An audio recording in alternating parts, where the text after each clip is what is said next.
Cette règle coranique nous enseigne que tout ce que le musulman peut rencontrer comme épreuve et difficulté, même si cela lui semble insurmontable, il faut être sûr et certain qu'Allah subhanahu wa ta'ala y cache un grand bien.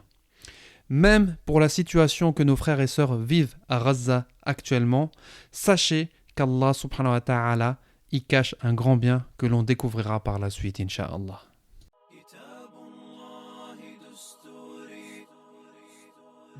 Bienvenue dans le podcast Vivre le Coran, votre guide pour découvrir le Coran, verset par verset, sourate par sourate. Plus qu'une simple mémorisation, ici, nous prônons la mise en application de la parole d'Allah. Je suis Abdelkarim, professeur de Coran, auteur et initiateur du projet Vivre le Coran. Mon objectif est de vous accompagner afin de faire de vous de réels compagnons du Coran, qui sont ceux qui le lisent, le comprennent, le méditent et le mettent en pratique au quotidien.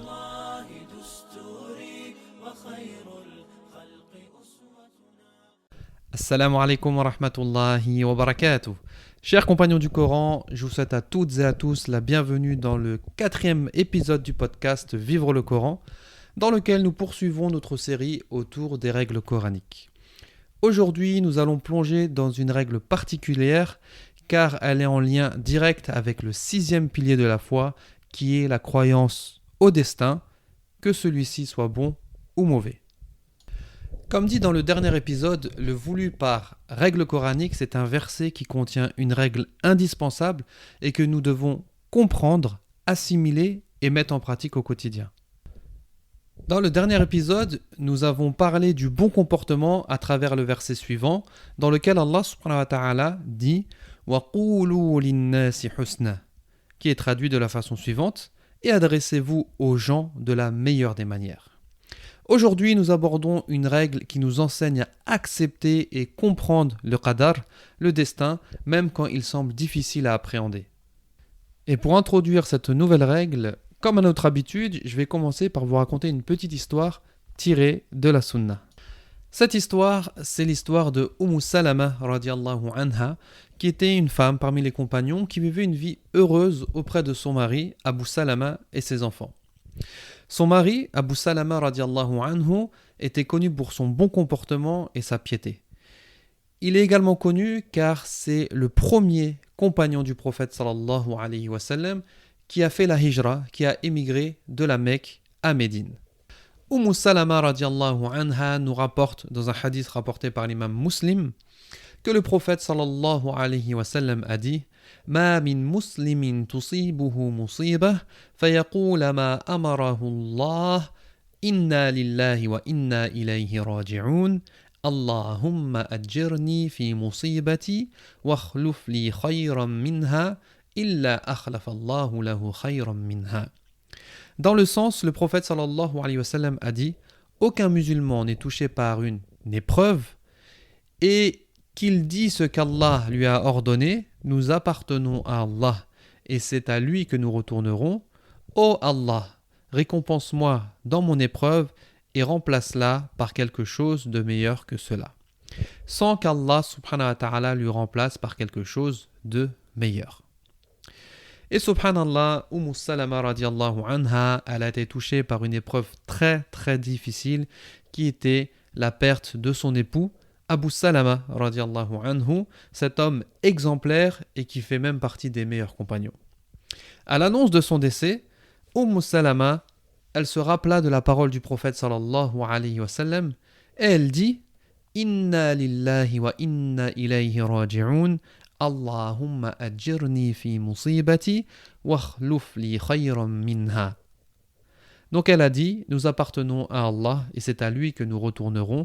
Ô Allah, récompense-moi dans ma calamité, dans mon épreuve, et remplace-la par quelque chose de meilleur que cela.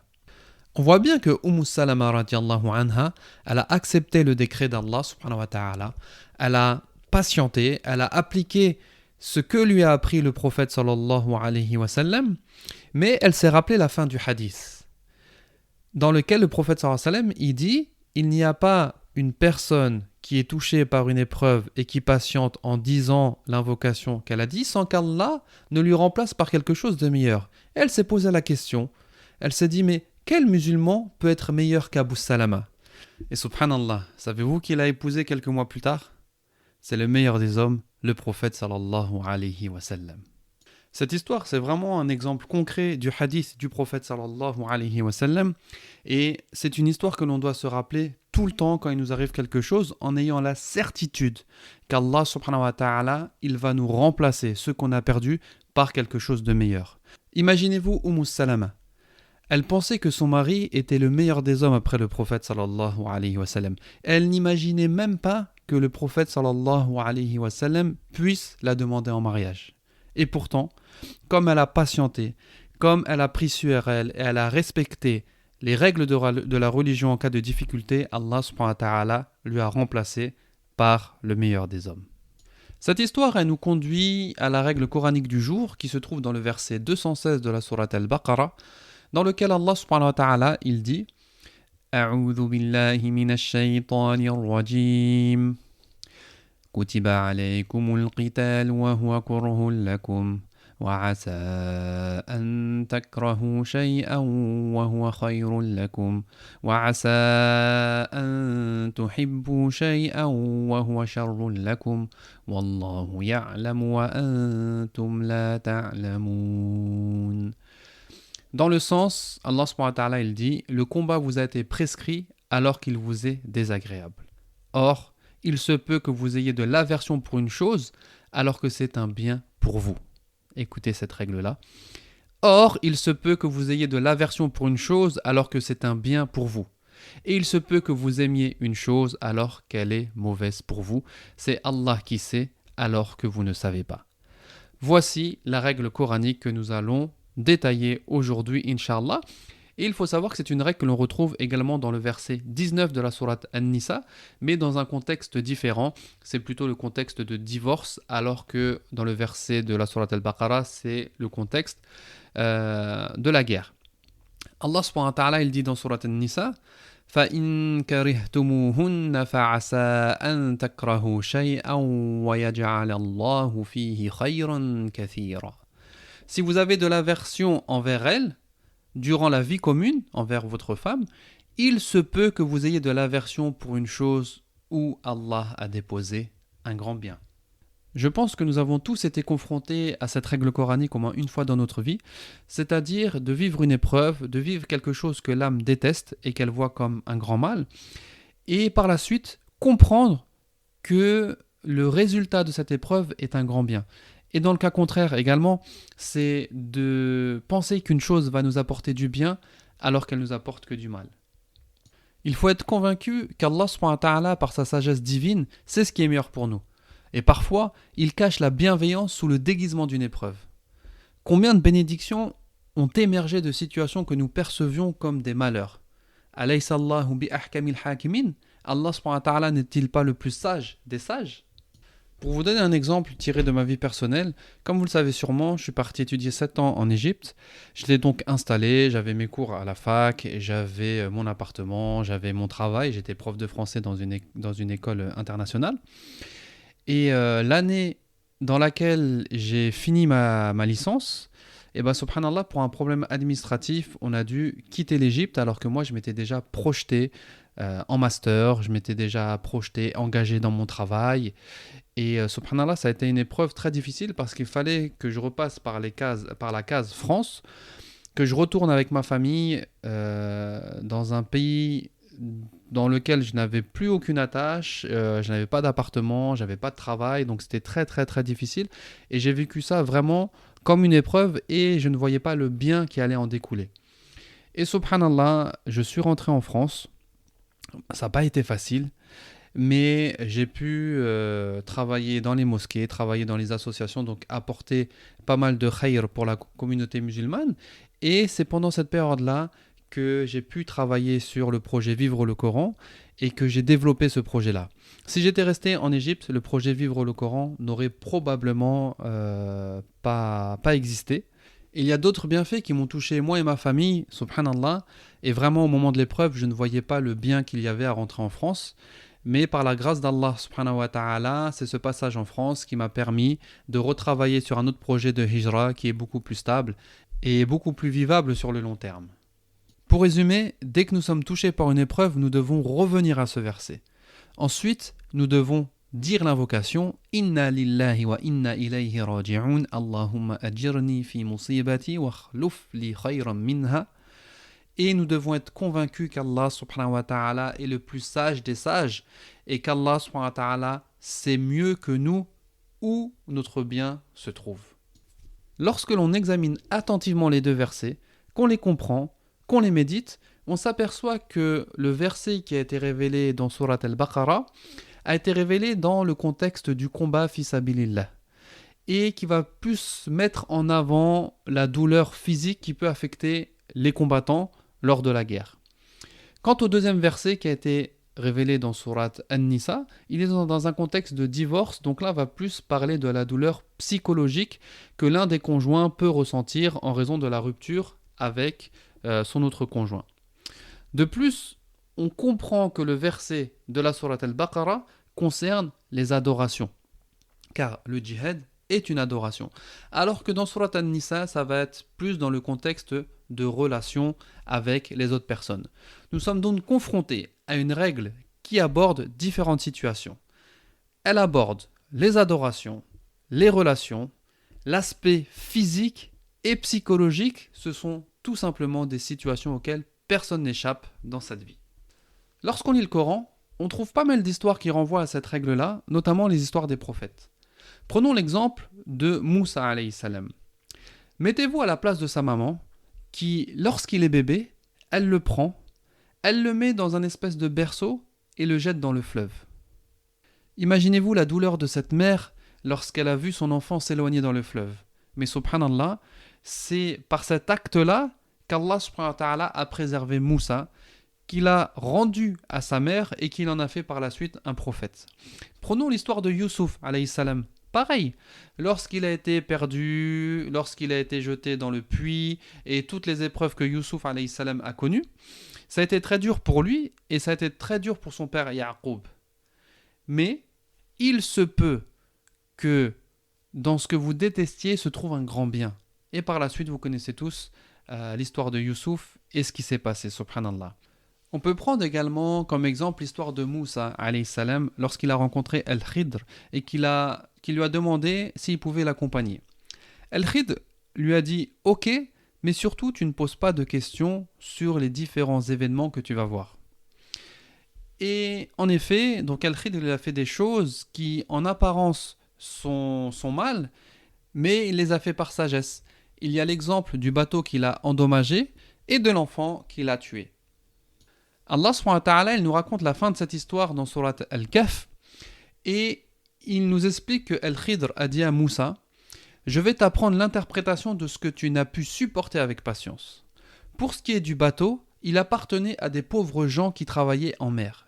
Je voulais donc le rendre défectueux car il y avait derrière eux un roi qui saisissait de force tout bateau. » Al-Khidr, il explique à Moussa que oui, les gens lorsqu'ils ont vu leur bateau endommagé, ils ont dû vivre ça comme une épreuve, mais il y a un grand bien qui en a découlé car le roi ne leur a pas pris leur bateau, contrairement aux autres. Ensuite, Al-Khidr, il continue son explication auprès de Moussa et il lui dit « Quant aux garçons, ses pères et mères étaient des croyants.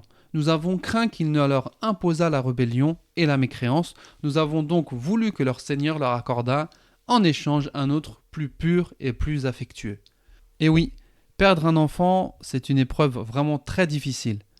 Mais Al-Khidr, il enseigne à Moussa et il lui apprend la sagesse derrière ce meurtre et il lui dit que j'ai tué cet enfant parce que je savais qu'il allait être un mal pour ses parents dans l'avenir. Et j'espère, où il se peut, il y a de fortes probabilités pour que Allah subhanahu wa ta'ala leur attribue un autre enfant qui sera obéissant et pieux. Tous ces exemples, et il y en a encore beaucoup dans le Coran, sont là pour nous expliquer cette règle extraordinaire que nous devons retenir et en laquelle nous devons avoir la certitude. Il se peut que vous détestiez une chose alors que dans cette chose se trouve un grand bien. Subhanallah.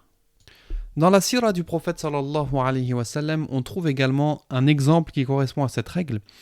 C'est l'exemple du pacte d'Al-Hudaybiyah. Lorsque le prophète sallallahu alayhi wa sallam a signé un pacte avec les polythéistes de la Mecque, disant que les Médinois, les musulmans qui étaient venus faire la Umrah devaient faire demi-tour, qu'ils reviendraient l'année prochaine pour faire la Umrah. Et dans ce pacte-là, il y avait en apparence beaucoup de points qui étaient à l'avantage des polythéistes et qui étaient au désavantage des musulmans. Et le prophète sallallahu alayhi wa sallam a signé le pacte et a ordonné aux musulmans de se désacraliser et de repartir à Médine. Et ça n'a pas plu à certains musulmans comme Omar ibn al-Khattab radiyallahu anhu, pas dans le sens où il voulait désobéir au prophète sallallahu alayhi wa sallam, mais il sentait que ce pacte-là était injuste. Et comme il était fier d'être musulman, fier d'être sur la vérité, il voulait gagner du temps pour qu'Allah subhanahu wa ta'ala révèle au prophète sallallahu alayhi wa sallam un verset qui pourrait aller dans un sens contraire à ce qu'a fait le prophète sallallahu alayhi wa sallam. Mais au contraire, Allah subhanahu wa ta'ala, il a appelé ce pacte-là Fathan Mubina. Allah subhanahu wa ta'ala, il dit Inna fatahna laka fathan mubina. Nous t'avons certes attribué la grande victoire. Et cette grande victoire, c'est le pacte d'Al-Hudaybiyah. Parce que ce pacte d'Al-Hudaybiyah, il assure une sécurité, il assure la paix dans la péninsule arabique pendant une période de 10 ans. Et c'est pendant cette période-là que le prophète sallallahu alayhi wa sallam et les musulmans vont pouvoir prêcher en toute sécurité dans toute la péninsule arabique. Et c'est dans cette période-là que énormément de tribus arabes vont embrasser l'islam. Et c'est à travers ce pacte également, ou plutôt la trahison de ce pacte du côté des Mécois, que le prophète sallallahu alayhi wa sallam va pouvoir libérer la Mecque quelques mois plus tard.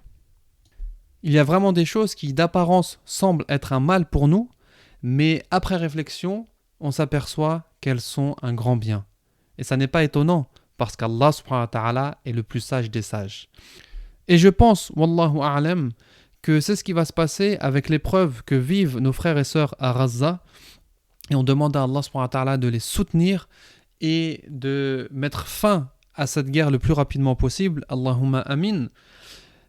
Je pense que, et c'est pas je pense, c'est que nous devons avoir une certitude que dans cette épreuve, dans cette chose que nous détestons, parce que c'est quelque chose de grave, c'est quelque chose qui nous touche, c'est quelque chose d'inhumain ce qui se passe. Il faut être convaincu que dans cette épreuve-là, il y a un grand bien qui va en découler. Il ne faut pas oublier que c'est également valable pour le contraire. Il se peut que vous appréciez quelque chose alors qu'un grand mal s'y trouve. Et des exemples, je pense qu'on en connaît tous. Prenons l'exemple de la personne qui s'est mariée avec son conjoint, malgré que son entourage lui déconseille, malgré les signes négatifs qui ont été le résultat de Salat al-Istikhara. Cette personne-là a quand même insisté, elle s'est mariée, et la vie dans laquelle elle pensait trouver le bonheur s'est transformée en malheur, en difficulté et en très dure épreuve. Il y a également cet exemple connu d'un jeune garçon qui était orphelin et qui vivait dans une campagne égyptienne. Et le pauvre, il était atteint de plusieurs maladies. Il avait des problèmes de cœur, des problèmes de respiration, et il avait un handicap qui l'empêchait de bouger une partie de son corps. Et ce jeune garçon, malgré toutes ces épreuves, il était connu par sa piété, par sa relation particulière qu'il avait avec le Coran el-Karim. Et lorsqu'il a atteint l'âge de 13-14 ans, des riches égyptiens se sont regroupés pour pouvoir financer différentes opérations qui pourraient l'amener à la guérison. Et alhamdoulilah, après un long séjour à l'hôpital, ce jeune garçon, lorsqu'il est arrivé à l'âge de 15 ans, il pouvait marcher comme les autres, courir comme les autres, respirer comme les autres. Al-Mouhim, c'était un enfant normal. La suite, c'est que cet enfant a trouvé du travail à l'étranger quand il est devenu adulte, rapidement vers les 18-19 ans, et il a arrêté toute relation avec le Coran el-Karim. Au contraire, partout où il passait, il faisait le bazar. Partout où il passait, il faisait des péchés. Et ce qu'on peut en conclure, c'est que peut-être que ce jeune garçon rêvait d'avoir la santé en pensant que c'était un bien pour lui. Mais là, on peut voir que avoir la santé était un mal pour lui parce que ça a vraiment détruit son au-delà, détruit sa relation avec Allah subhanahu wa ta'ala et détruit sa relation avec le Coran al-Karim, qu'Allah nous en préserve. Des exemples concernant cette règle-là, il y en a énormément, que ce soit dans les opportunités professionnelles, que ce soit dans les relations familiales et autres. D'ailleurs, si vous avez des exemples que vous voulez partager, n'hésitez pas. Si vous avez des exemples qui viennent expliquer la règle, il se peut que vous détestiez quelque chose dans laquelle Allah subhanahu wa ta'ala a renfermé un grand bien, partagez-les. Et si vous avez des exemples concernant la deuxième règle, il se peut que vous appréciez quelque chose dans laquelle se trouve un grand mal, partagez-les par mail, envoyez-moi un mail à l'adresse suivante, contact@vivrelecoran.fr, je me ferai un plaisir de les lire. Pour finir mes frères et sœurs, je vous invite vraiment à lire le Coran al-Karim avec profondeur, en cherchant à le comprendre, à le méditer, à le mettre en pratique. C'est que comme ça que nous allons ressentir les effets del Coran al-Karim dans notre vie quotidienne. Prenons le temps de nous arrêter sur ce type de versets qui contiennent des règles coraniques pour bien les comprendre et surtout les mettre en relation avec notre vie. Essayons de nous souvenir de nos expériences passées et d'analyser notre réaction face aux épreuves et essayons d'anticiper les situations futures. En se disant, lorsqu'une épreuve m'arrive, je dis Inna lillahi wa inna ilayhi raji'un. Je me rappelle de ce verset, je patiente et je suis convaincu qu'Allah subhanahu wa ta'ala va me remplacer cette perte par quelque chose de meilleur. Et ce verset il renvoie aussi indirectement au verset dans lequel Allah subhanahu wa ta'ala nous dit Fa inna ma'al usri yusra. Inna ma'al usri yusra. Il y a certes avec la difficulté la facilité. Il y a certes avec la difficulté la facilité. Pareil, si vous avez des versets coraniques qui vous ont marqué, si vous avez des versets qui contiennent une règle particulière que vous voulez que je développe et que je traite dans les futurs podcasts, n'hésitez pas à m'envoyer un mail à l'adresse suivante, contact@vivrelecoran.fr. Et je vous retrouve la semaine prochaine, Inch'Allah, pour traiter d'une nouvelle règle coranique. Je vous remercie d'avoir écouté ce podcast et si vous avez des questions, vous pouvez me les poser par mail sur l'adresse suivante, contact@vivrelecoran.fr ou directement sur ma page Instagram Vivre le Coran. Je vous donne rendez-vous la semaine prochaine pour un nouvel épisode. Qu'Allah vous préserve. Hafidakumullah. Barakallahu fikum. Wassalamu alaikum wa rahmatullahi wa barakatuh.